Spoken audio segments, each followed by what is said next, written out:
Welcome to Hardwood Handicappers with Zach Cohen, right here on VSiN, the sports betting network. This is Zachary Cohen, VSiN.com senior editor with another episode of Hardwood Handicappers. Hardwood Handicappers is sponsored by Better Picks, the fantasy app that turns your basketball takes into cash. Download the Better app and use code VSiNPod to get $10 free. No deposit needed. That's VSiNPod, VSINPOD. We have a link for that in the description. We'll start today talking about what we saw on Saturday in the NBA Cup semifinals. I think the first of those two games was the less exciting of the two, with the Knicks beating the Magic somewhat comfortably in a game where Jalen Brunson just absolutely dominated. If you looked at my picks over on the website at VSiN.com, you saw I had Knicks minus 4.5, and I had Brunson to go over 29.5 points in that game. So did pretty well there, but I did end up losing on that second game because I had De'Aaron Fox over 5.5 assists at plus 100. Thought that was a really good value play because I thought that Fox is going to play, a good amount of minutes and just have the ball in his hands a lot. But those Spurs guards are all so good, and we've now seen that on some big stages. And San Antonio did snap Oklahoma City's 16-game win streak there. They've advanced to the NBA Cup Finals. This is now a team that I think that everybody needs to be taking very, very seriously. I was definitely wrong about this team. Heading into the season, I thought the three-point shooting was not going to be there for them to be a legitimate title contender. And maybe they're not quite there yet, but they are going to be a very tough out in the Western Conference playoffs, and they have been shooting the three ball very well. Like I said, all of those guards have been playing awesome, and we saw the impact of Wemby in a big game when he came in the second quarter and just completely changed the face of the game, because in the first quarter it looked like OKC was going to run away with it, and I was thinking that we were going to have a really boring game and just one that was going to be another uncompetitive Thunder victory. But Wemby came in, changed absolutely everything on both ends of the floor, and it was just kind of amazing to see the maturity of this team and what was pretty much a playoff-like game. I mean, it was very, very physical. I think that both teams were getting away with a lot, and you kind of saw OKC after the game complaining about what San Antonio was getting away with, and they thought there was a foul on the Caruso play at the end, which maybe there was, but as a lot of people have said on, social media, the Thunder are not the type of team that could be complaining about soft fouls, because this is a team that hammers everybody on every single night. So they are going to need to expect for teams to play, physical basketball with them in a bigger game than just a regular season game. And that's what we saw. And I'll say that this is why I'm a little bit, I would say I'm not high on OKC. Obviously, I believe this team could break the record this year, and I think they're the favorites to win the NBA title, like 100%. But I think that a lot of people phrase the question of, like, who will win the NBA title with, can anyone beat the Thunder?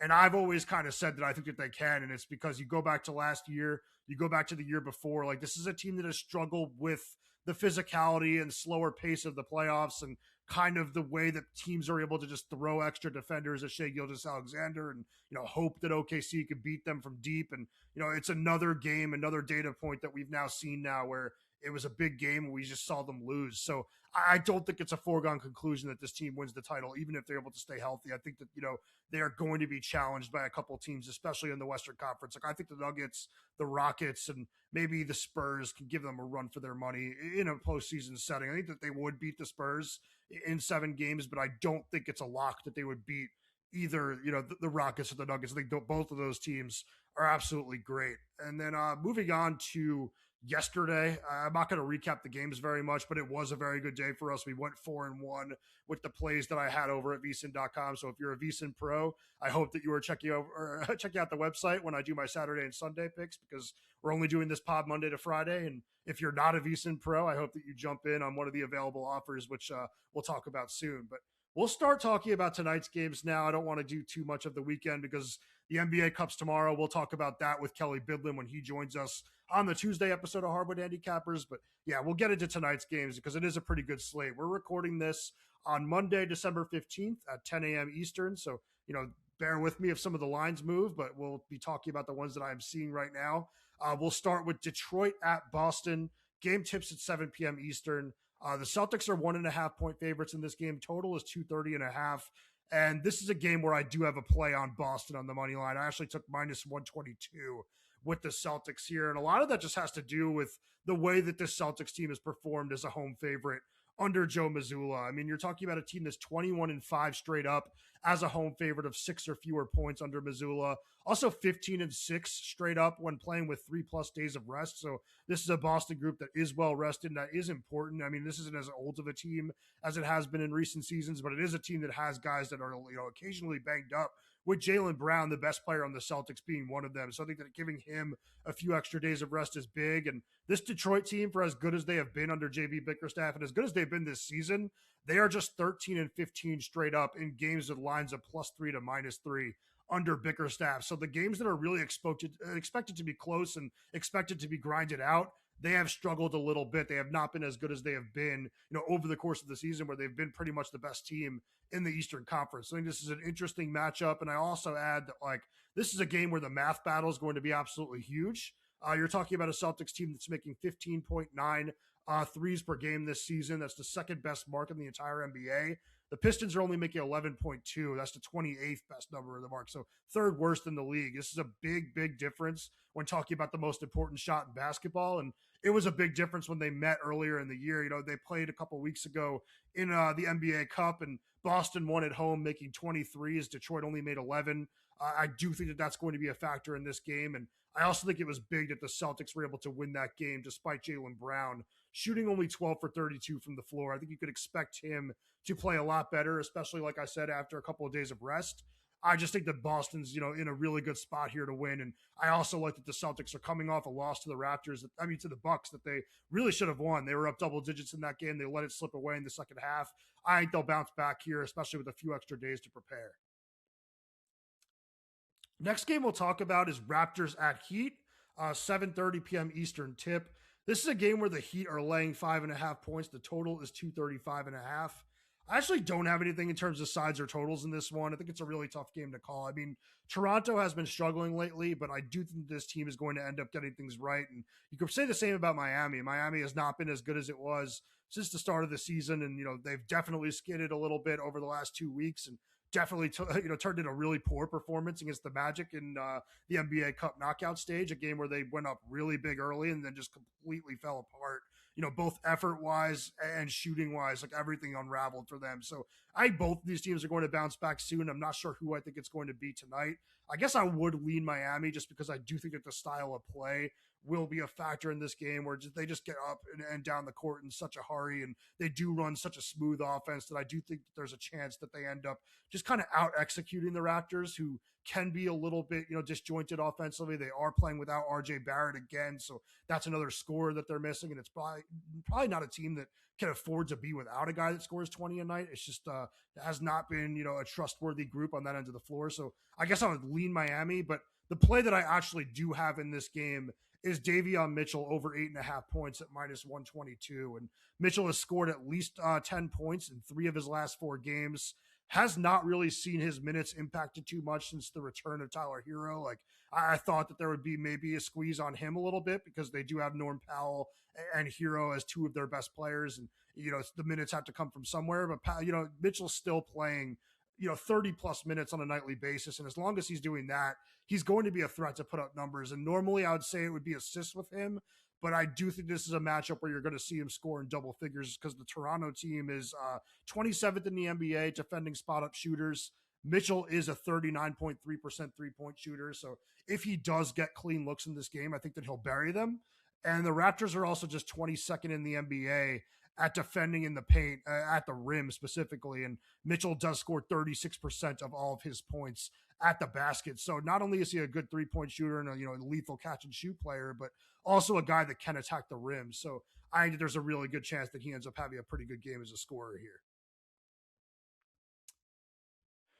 Want to bet smarter this holiday season? VSiN has the perfect gift for you or the sports bettor in your life. Right now, you could take advantage of our holiday special and get VSiN Pro access through May 1st for just $79. That gives you everything we do, including daily best bets from VSiN hosts and guests, real-time betting splits from DraftKings and Circa, AI-powered prop tools and weekly wide receiver cornerback matchup edges, 24/7 video and full show replays on the VSiN Watch app, complete coverage of every major sport through the spring, from football and hoops to March Madness, the NFL Draft, and the Masters.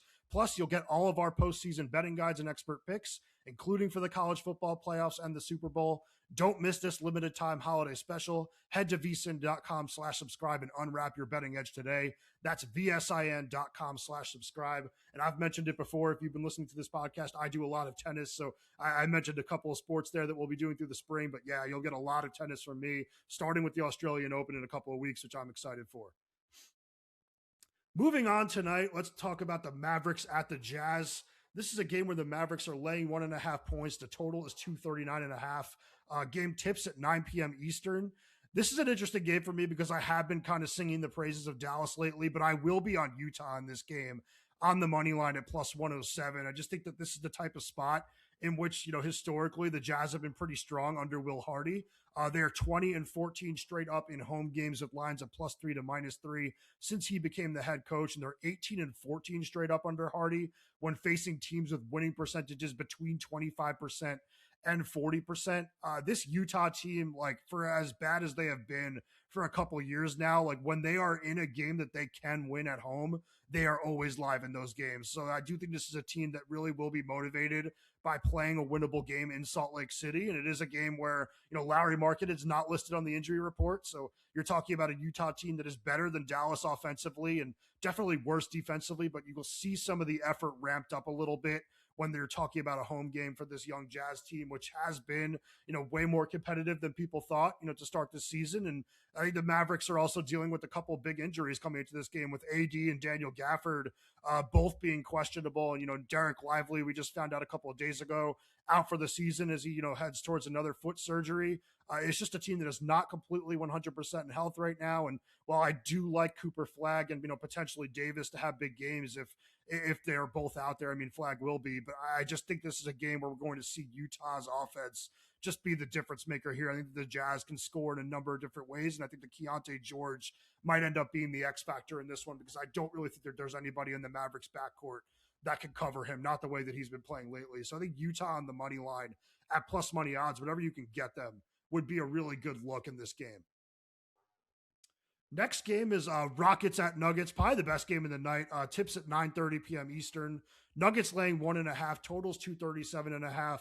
Injury report still somewhat crowded for Denver. I mean, unfortunately, Christian Brown and Aaron Gordon are still out, two of the team's best defenders. And then for, Houston, it's Fred VanVleet, which we'll be saying for the next couple of months if he comes back at all. I don't think he will. And then Tari Eason's questionable for the Rockets as well. So there is a little bit of a discrepancy when you're looking at the injury report here. Houston is in much better shape when you're looking at that. And I do think that Houston's in a nice little revenge spot here because a couple of weeks back, Denver went into Houston and won on their home floor. And I think the Rockets are a very prideful team and a very competitive group, and they're very tough as well. I think they're going to want to go into Denver and kind of get their lick back. And this is a game where, it's going to be very difficult for Denver to win without Brown and Gordon because those are two of the team's best defenders. And honestly, two of the only defenders that really play like every single possession in their rotation. Like you really can't trust a lot of the other guys in this lineup to just go out and defend every night. Those are two of them. And this Rockets team, while we talk about them as a defensive minded group,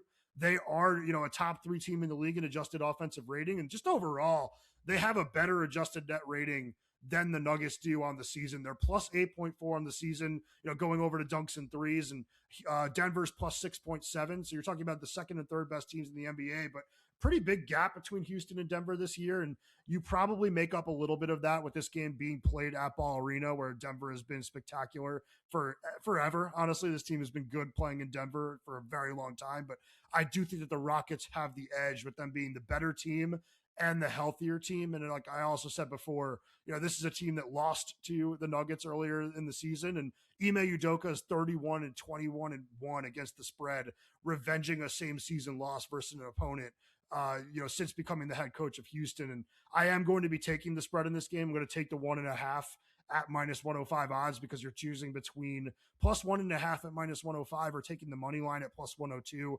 I'd rather have the point in case something wacky happens, but I do think this is a game that Houston's going to win. And I think that even going back to last game too, some things happened that I don't think you're going to see again. Like Alperen Sengun went 6 for 14 from the floor, was a minus 16 in 36 minutes in the first meeting between these teams. I think you can count on him to play a lot better. We've seen him play really well against Nikola Jokic in the past, especially at Eurobasket, where he was the difference maker in the matchup between, Hungary and Serbia. And I do think we're going to see him play very well here. And I do think this is also a game where you're probably not going to see as efficient of a performance for Jamal Murray and Nikola Jokic as we saw last game. They combined for 60 points last game. I'd say that's repeatable, but they shot 21 for 36 against Houston, and this is one of the best defensive teams in the league. I'd be surprised if they're as efficient this time around. And by the way, I said Hungary and Serbia. I meant Turkey and Serbia. Sorry about that. But yeah, I think that the Rockets plus 1.5 at minus 105 is the right call in this game. Final game of the night that we'll talk about is Grizzlies at Clippers, 10:30 p.m. Eastern tip. The Clippers are laying 4.5 in this game. Totals 228.5. I don't have anything here. I mean, I have a lean on Los Angeles at 4 if you can get it there. I think there's a few shops that have 4. DK is showing right now 4.5, but I think this is a game where I would expect the Clippers to come out and win somewhat convincingly. The problem is that James Harden is questionable, and if Harden is not out there, you're talking about way too much offense being missing. But if he does play, this is a really good spot for them. I mean, I've talked about Memphis all year, talked about them before the season. This is one of my favorite teams to go over their win total, have over 39.5, but the injuries have just been a complete nightmare. And now you're talking about a team that's playing without Zach Edey, and this season they are 3-10 in the games that they play without Edey. Everything is worse when he's off the floor, but defensively, you're talking about a guy that is just absolutely massive around the basket. And between him and Jaren Jackson Jr., you have two guys that really make life difficult on opposing drivers with just all of the length that they have around the rim. And offensively, it's an elite rim target, whether that's catching a lob or just catching a pass around the basket to finish easily over an opponent. It's just somebody that is a massive body, has good touch around the rim, and not having him makes this team a lot worse on both ends of the floor. And I'm still skeptical about what we're going to see out of the Grizzlies with Ja Morant back. I mean, they lost their first game with him. It was a very, winnable game the other night, and it was a game that I expected Memphis to win. But it's just a team that they're going to have to figure out a way to make this work, and it's going to be a lot harder to do that without Edey. It was already going to be hard enough with just Morant. So I think this is a game that the Clippers will win comfortably. It's just I would wait until you see if Harden's out there, and if that means playing it at 5 instead of 4, I think that's worth it knowing that Harden's in. Before we recap our best bets, if you think you know hoops, it's now the time to prove it with Better Picks, the fantasy app that turns your basketball predictions into real cash. Download the Better app and make your picks more or less on your favorite players' points, rebounds, and assists, however you see the game playing out. Track your lineup live, watch the numbers move, and sweat every possession right there in the app. Right now, Better is making it easy to get started. Use code VSiNPOD to get $10 free. No deposit needed. Just sign up, make your picks, and you're right in the action. Better Picks is live in 33 states, including California, Texas, Florida, and Georgia. So download Better, that's BETR, and use code VSiNPOD to score your free $10. Better Picks, basketball just got better. Must be 18 plus in ineligible states. Terms and conditions apply. All right, well, let's run down the Monday best bets that I have for you. I have 4 for the evening right now. I have the Celtics money line at minus 122 versus the Pistons. I have Davion Mitchell over 8.5 points at minus 122 against the Raptors. I have the Jazz on the money line at plus 107 against the Mavericks. And I have the Rockets at plus 1.5 at minus 105 against the Nuggets. So 4 plays for me on the 5-game slate. It's not as action-packed of a slate as we usually have, but I do think that there are some really good games, especially that Rockets-Nuggets one. I mean, these are 2 of the best teams in the Western Conference and 2 teams that I said earlier in the show I believe can win the NBA title. So I'm really looking forward to seeing those 2 scrap. And then, like I said, we have the NBA Cup Finals tomorrow night. As of right now, the Knicks are 2.5-point favorites in that game. Total is 228.5, and we'll have Kelly Bidlin, co-host of a numbers game. And I'm very excited to talk NBA with Kelly always, but he's going to the game tomorrow night, so I think he's going to be excited to talk about it as well. So if you're looking for some NBA Cup plays, we'll have it here on Hardwood Handicappers. We'll have it on VSiN.com. So make sure you join us for the Tuesday edition of the show, and good luck with your bets tonight.